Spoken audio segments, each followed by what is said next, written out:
Jubilations in Kano as Governor Abba Kabir Yusuf wins at Supreme Court. Zamfara, Bauchi, Plateau State governors beat the odds as Supreme Court affirm election victories. Nasarawa State government vows to rescue abducted day-old baby. On the foreign scene, Turkish president calls US-UK attacks on Houthis disproportionate. Hello there, good evening and welcome to Trust News Update. I'm Abdullahi Ahmed.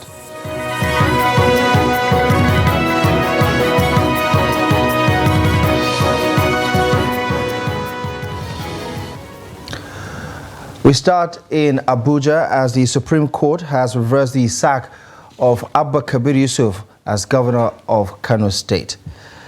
Justice John Okoro, who read the lead judgment, says the Court of Appeal was wrong in affirming the decision of the tribunal which held that Yusuf did not win the majority of lawful vote cast at the governorship election in Kano State.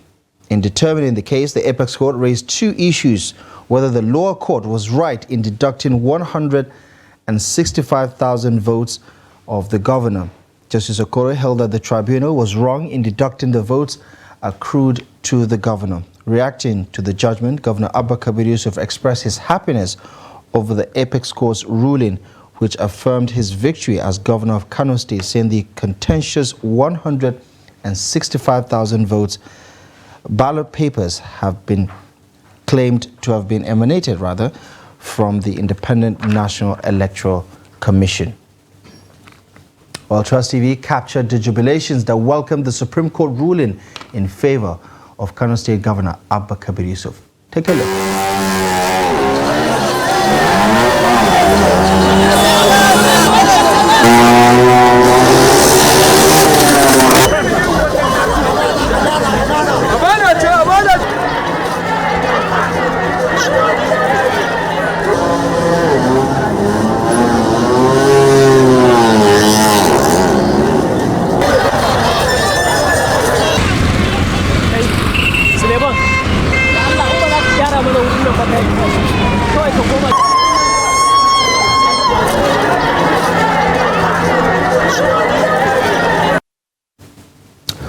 Well, in a related development, the Supreme Court, in a unanimous decision by a five-member panel of the justices, overturned the judgment of the Court of Appeal in Abuja, which initially declared Governor Dauda Lawal of Zamfara States election inconclusive. The lead judgment delivered by Justice Emmanuel Agim deemed the appellate court's decision as perverse and consequently annulled the order for a rerun.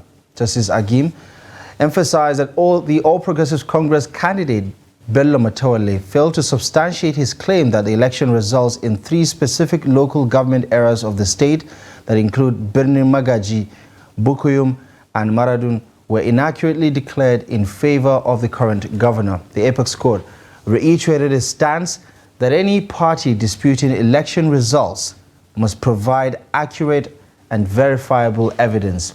As a result, Governor Lawal's victory has been affirmed, marking a significant development in Zamfara State's gubernatorial contest. Well, the Supreme Court has also affirmed the election of Governor Bala Mohammed of Bauchi State of the People's Democratic Party. The Apex Court affirmed the decision of the Court of Appeal and dismissed the appeal by Sadiq Abubakar of the All Progressives Congress for lacking in merit.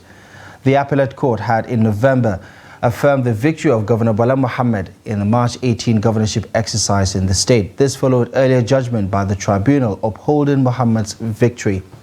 In the Court of Appeal judgment, the panel of three justices were unanimous, awarding no cost, as the court ruled that each party to the matter should bear their cost. The presiding judge, Justice Chidi Nwaoma Uwa, read the judgment in the order of the appellant's plea before the appeal court. On plea number 1, the appellant had pleaded that the election be nullified because the forms and booklets used in the election were not properly filled, and the court ruled that the appellant failed to prove this allegation and needed without much evidence.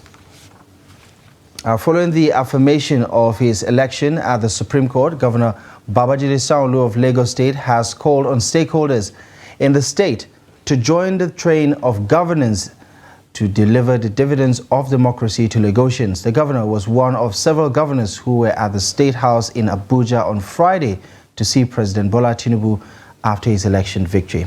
Kehinde Amodu tells us more. The Supreme Court has been reeling out verdicts on governorship petitions in the last couple of days. Some governors whose electoral victories were upturned at the level of the appeal court have had their mandates restored, while others who had sailed through are now confirmed as governors. A few of these governors were at the presidential villa on Friday to share their victories with the president. They believe that the affirmation by the Supreme Court is a call to duty. It's not an APC victory. It's not a Babajide Sanwo-Olu victory. It's a Lagos call in action for all of us to work for the citizens, to improve the lot of Lagosians, and to make meaningful development for our people. At the end of the day, people want, to see good roads. People want to see security everywhere in the state. People want to see hospitals and schools being built. That's what people want, and that's what we preach, and that's what we're going to do. Victory is sweet, but it places more burdens on when you are output, both the input and the output. That is the expectation, and the expectations being that even the court is reaffirmed, the mandate the people gave me, and I'm quite happy on that. Again, it simply implies that we have to get out there and do some more, let them feel the impact of what they're expecting. One other governor on the corridors of power on Friday is Governor of Imo State, Hope Uzodinma, who is emphatic that President Tinubu is on the right track with his economic reforms. The president is on the right track, and the major economic policies all over the world are not determined by the masses. Masses enjoy the dividends. So President, going by the trajectory so far, is following, are doing those things that will make Nigeria save more money, make the economy be recovered and be rebuilt, strengthened, so that the masses will now have better standard of living, security will be guaranteed, the welfare of citizens will also be guaranteed, which is the statutory function of government. The elections of 6 governors were confirmed by the Supreme Court on Friday, which means many of these governors will find their way to the presidential villa in the coming days. From State House, Abuja, Kehinde Amodu, Trust TV News. Now, away from the verdicts at the Supreme Court, in an effort to combat the growing cases of ritual killings in Ogun State, the State Police Command has announced plans to launch an advocacy campaign against the menace. The State Commissioner of Police in Ogun State, Abiodun Alamutu, disclosed this while speaking to journalists in Abeokuta, the state capital. The police commissioner emphasized the commitment of the command in addressing the alarming trend of ritual killings in the state, despite being adjudged as one of the safest states in the country. But the most disturbing trend now is the issue of ritual killings, which by its nature is never done in the open, except through credible intelligence before the act is committed. And we are trying to catch up with them. Unfortunately, the trend has continued to rise. We are going to concentrate more on advocacy so that people will be aware of the fact that there is really nothing like money ritual.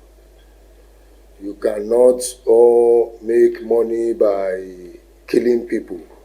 It's an age-long myth that has been proved to be a total fallacy. There's really nothing like that. It's actually in the bid to discharge these youths that are bent on making this hard-earned money, that they charge them to bring things that they expect that they will not be able to provide, like asking them for woman head and all those stuff. But at the end of the day, in their desperation, they go out for it. But then, there is really nothing like money-making ritual. They are just being vicious. Continue to hit them hard and place more emphasis on advocacy so that people will, they will do a sort of,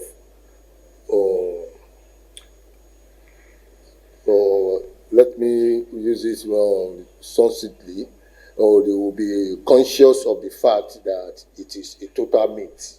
It's never a reality. In other news, the Zamfara State government has vowed to secure the safe return of a stolen newborn baby from Al-Hatu Araf Specialist Hospital in Lafia, the state capital. Deputy Governor of the state, Emmanuel Akabe, during a visit to the baby's mother, expressed the government's commitment to resolving the incident. Abubakar Abdullahi sent in this report as presented from our studio. 2 days ago, a newborn was stolen at Al-Hatu Araf Specialist Hospital, Lafia, shortly after a successful cesarean section. Deputy Governor Dr. Emmanuel Akabe visited the hospital to sympathize with the mother and disclosed that security agencies are actively investigating the disappearance of the baby. But like I mentioned earlier, I've been adequately briefed and the security agencies are doing their work. Here the police have come in, DSS and all of them are involved in unraveling things. And by the grace of God, a few arrests have been made here and there, a few detentions here and there, a few questioning here and there. I hope that at the end of the day, from questioning and responses, we're able to get to the root of it and get our baby back. The Deputy Governor also assured that the hospital had implemented security measures and handed over the baby to the family before the incident occurred. He urged the public to report any suspicious activities to the appropriate authorities for prompt action. In connection to the incident, the state police has arrested 3 individuals with several others currently under questioning. Now, the Minister of the Federal Capital Territory, Nyesom Wike, has expressed his dissatisfaction with the progress of work at the Abuja Metro Rail. Wike stated this during a visit to the project site in the federal capital. Habibat Ajayi reports. Wike, who inspected the station 4 months ago and issued an 8-month completion ultimatum, expressed disappointment at the lack of improvement during his recent train journey from Abuja Metro Way to Kubwaba 1 and 2. I cannot be happy if in May this year we are not able to operate this metro line. It will be very disastrous for me. And then, even all the stations, from what I've seen, designs are very poor. Who may have approved this design is not fair to Nigerians. I've told CCCC that this kind of design is not even acceptable in their own country. And if I had known before now, I would not have promised Mr. President that we'll be ready. But be it as it may, we still have to work around the clock to see that we achieve our results. And I also directed that every of the stations must be cleaned. All the things that are not there must be provided. The FCT minister highlighted the absence of work advancements and addressed concerns with material vandalism by the Chinese contractor, which he pledged to investigate. I discovered that there are issues of security lapses. And I remember when I came for the first time after our inauguration, I did say that they have to work on the issue of security by putting on the fence around the metro station in order to ward off criminals. Unfortunately, that has not been done. To my surprise, it was discovered that the contract was not even awarded to CCECC. It's a different contract awarded by the FCT. And this is my first time of hearing that. And we're going to take it up immediately to see that that is put in place. Despite weaker scrutiny, it appears that the project may not be ready for the president's commissioning on May 29 as earlier envisaged. Habibat Ajayi, Trust TV News, Abuja. You're still watching the news update on Trust TV. Coming up ahead, analysts forecast persistent naira scarcity. More on this and many other stories coming up ahead after the break. Welcome back to the news. Let's take another look at some of the top stories. Jubilations in Kano as Governor Abba Kabir wins at the Supreme Court. Zamfara, Bauchi, Plateau governors beat the odds at Supreme Court.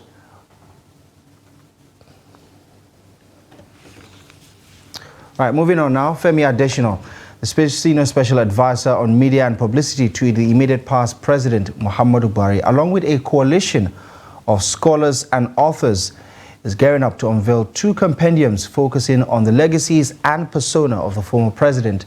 Trust TV Shafiu Suleiman reports that during a news conference preceding the upcoming event, the authors emphasized their goal, which is to present an accurate and unbiased narrative about the former president. For Femi Adesina, who served as senior special advisor to President Buhari for the entirety of his 8-year stewardship, it is time to publicly showcase salient qualities and top decisions of his principal in response to what he termed as skewed narratives. That book is not about the hardware of governance. Economic policy, monetary policy, foreign policy, this and that and that. No, it's not about the hardware of governance. Rather, it's about the software of governance and the man who headed that government. What propelled him to take certain decisions he took. When he took some decision and I asked him, Mr. President, why did you do it this way and not this way? He will explain to me. One of the authors who speak on behalf of the group says they find it imperative to assess the former president without primordial sentiments and dispel some widely held but potentially biased narratives. As scholars, you have to learn to approach issues dispassionately. It doesn't matter whether you like the person or not. Deal with the facts. If you are working on telecommunications or you are working on public infrastructure, deal with the facts as they are. If you are working on security, say in the Northeast, deal with the facts as they are. Go beyond street sentiments, right?